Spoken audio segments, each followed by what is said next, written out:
यहाँ पर तशरीफ फरमा आज कामठी के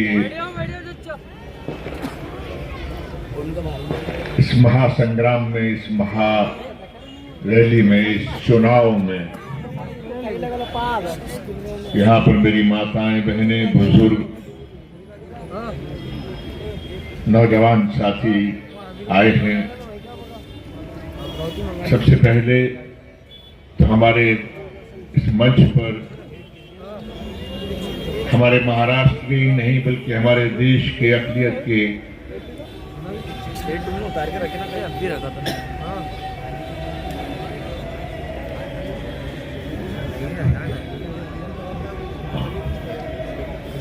हमारे देश के अक़लियत के बहुत बड़े नेता, कई बार महाराष्ट्र के मंत्री रहे, मेरे भाई जिनकी क़यादत में मैंने भी कई बार इधर उधर जाने का काम किया, मोहतरम जनाब आरिफ नसीम खान साहब, हमारे बीच में हमारे भाई, हमारे साथी जिन्होंने बहुत तफसील से इस क्षेत्र की समस्याओं को लेकर अपनी बात भी रखी, सुरेश भगत साहब, हमारे पुराने साथी अब फिर से नए हो गए हैं, हैदर दोसानी साहब, कुरैशी साहब, तमाम हजरात, बहुतों के नाम जानता हूं, बहुतों के नहीं जानता हूं, लेकिन इतना जरूर कह सकता हूं कि ये मंच बहुत मजबूत मंच है, क्योंकि यहाँ पर कांग्रेस के वो सब जाबाज प्रत्याशी मौजूद हैं जो कामठी के अंदर जो इस बात को साबित करना चाहते हैं कि आपके लिए हम हैं और हमारे लिए आप बन जाइए। मैं इस मंच पर अपने भाई के लिए, अपने तमाम साथियों के लिए, 17 जो हमारे वार्ड है उन सब के लिए, उनके जो प्रत्याशी हैं उनके लिए, और हमारा साथी, मेरे बहुत बरसों से हमारा दोस्त है शकूर नगानी साहब, मैं उनके लिए हाथ के पंजे पर बटन दबाने की अपील करने के लिए आया। जहां तक सवाल है मुद्दों से लेकर, देश की राजनीति से लेकर, महाराष्ट्र की राजनीति से लेकर, भाई नसीम खान साहब ने आपके बीच में जिस तरह से तफसील से रखा है, उसके बाद में मेरा कहना सिर्फ बस ये होगा कि अगर मैं इतना ही कह दूं कि मैं नसीम खान साहब की एक एक बात के साथ में दिल से हूं, तो यकीन मानिए कि मेरा भाषण यहीं खत्म हो जाता, मुझे कुछ कहने की जरूरत ही नहीं पड़ती। और यही इनका बड़प्पन भी है। ये बड़े नेता हैं, इनको बाद में बोलना चाहिए था, लेकिन मौका उठा के ही पहले बोल लिए जब राज्य पर कुछ बोलने लायक रहे ही नहीं। लेकिन मैं इतना जरूर कहूंगा कि देश और दुनिया के अंदर जो खबरें, जो भी थोड़ी बहुत आपको ईमानदारी से देखने को या सुनने को मिल रही हैं, अगर उसके बावजूद भी अगर हम सब लोगों में शऊर नहीं है, तो फिर मैं कहूंगा उस ऊपर वाले, तूने बटन दबाने के लिए तो ये उंगली दी है, कोई कोनी से दबाता नहीं, अंगूठे से दबाता नहीं, तो पता नहीं इस उंगली का इस्तेमाल ये सही करते भी हैं या नहीं करते।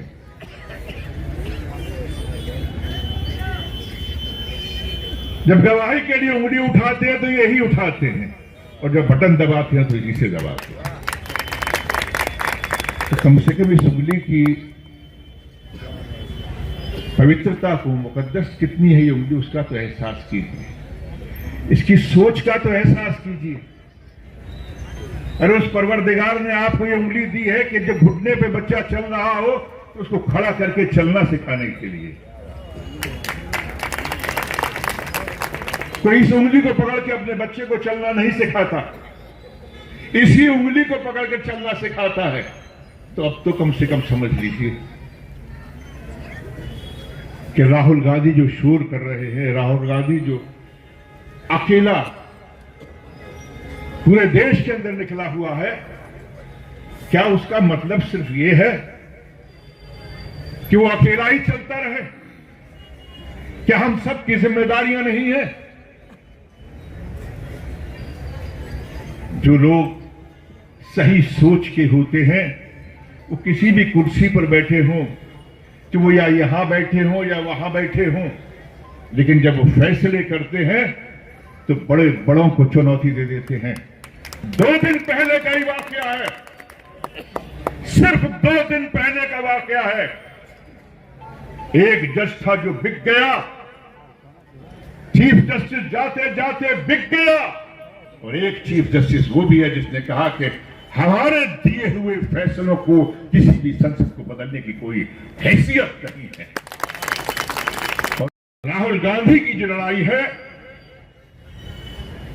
मुझसे भी हजारों बार कहा गया है, 1 नहीं 2 नहीं, बड़े बड़ों ने कहा है, लेकिन अभी तक मेरी रीढ़ की हड्डी मजबूत है, मैं झुका नहीं, मुंह गया नहीं। मैं आपसे दरखास्त करता हूं, ये नीचे की इकाइयां लोग कहते हैं कुछ भी नहीं है, ये तो कॉर्पोरेटर का सभासद का चुनाव है। गलत फहमी में मत रहिए। ये एक छोटे से नगर के अध्यक्ष का सवाल है, गलत फहमी में मत रहिए। जिस तरह से उन्होंने 2 सांसद थे, सिर्फ 2 सांसद थे, उसके आज उन 2 सांसद ने कहां से कहां कर लिया, और एक सभासद नहीं जीतता था उनका, 2-4 जीतते थे, मजाक बनता था उनका, लेकिन फिर भी बैठे रहते थे। आओ आज इस छोटी इकाई को बचाने का काम करो। ये छोटी इकाइयां जीतेंगी। अच्छी सोच वाला व्यक्ति, अच्छी सोच वाली पार्टी के साथ जब आप लोग खड़े होंगे तो किसी व्यक्ति को नहीं जिताएंगे, बल्कि इस देश में एसआईआर को हराने के लिए, इस देश में लोकतंत्र को बचाने के लिए, इस देश के आईन को बचाने के लिए आप एक मजबूत ताकत लेके आएंगे, मजबूत पार्टी लेके आएंगे। हाथ का पंजा आपकी ताकत है। हाथ का पंजा सिर्फ एक सोचना भर है कि ये कौन है, ये लोग जिनकी क्या सोच है। आप उस सोच को जिंदा कीजिए। आप ऐसे लोगों के बारे में, जैसे अभी आरिफ साहब कह रहे थे, नसीम खान साहब, कि जिन लोगों को वो कहते हैं ना कि यार अगर तुम्हारे ऊपर किसी ने कोई एहसान किया हो तो कम से कम उसके साथ तो ऐसा कुछ मत करो कि मुंह दिखाने के लायक, पीछे घूमने के लायक ना रहो, और पता नहीं किसको क्या लगा था और कैसे छुटा लिया। अरे भाई शुक्र है आज नसीम खान साहब का और चकूर साहब, अब झेलो, अब झेलो। आप ही लेके गए थे ना, लेकिन इनकी बात सुनो ना मानो, इनके साथ कुछ करो ना करो, भाई एसआईआर को आगे मत आने दो। ये छोटी छोटी ताकतें आपने देख लिया, बिहार में सरकार बनते बनते चली गई। नागपुर वालों, कामठी वालों, आपको भी सैल्यूट मारने का जी करता है, क्योंकि गवाई साहब के साथ हमारे रिश्ते रहे, जो सीनियर थे, ये तो जज साहब थे, गवर्नर रहे हैं, हमारे मंत्री रहे हैं। मुझे शर्फ हासिल हुआ उनके साथ में मेंबर ऑफ पार्लियामेंट भी रहा हूं। ये वो सोच है, ये सोच नहीं मरती, और सोच को आप भी मत मरने दो। ये हाथ के पंजे की सोच को जिंदा रखो, बस यही अपील करने के लिए आया। आप सबका बहुत बहुत शुक्रिया, धन्यवाद। मैं उम्मीद करता हूं कि आपकी ये खामोशी शायद अभी तालियों में नहीं आ रही, लेकिन आपकी ये खामोशी जरा मजबूती के साथ इन उंगलियों में जरूर आएगी, क्योंकि शऊर की उंगली है, इसका इस्तेमाल सही करना। बहुत बहुत शुक्रिया। आगे भी ऐसे वीडियोस को देखने के लिए हमारे चैनल को सब्सक्राइब करें और वीडियो को लाइक और शेयर करना ना भूलें।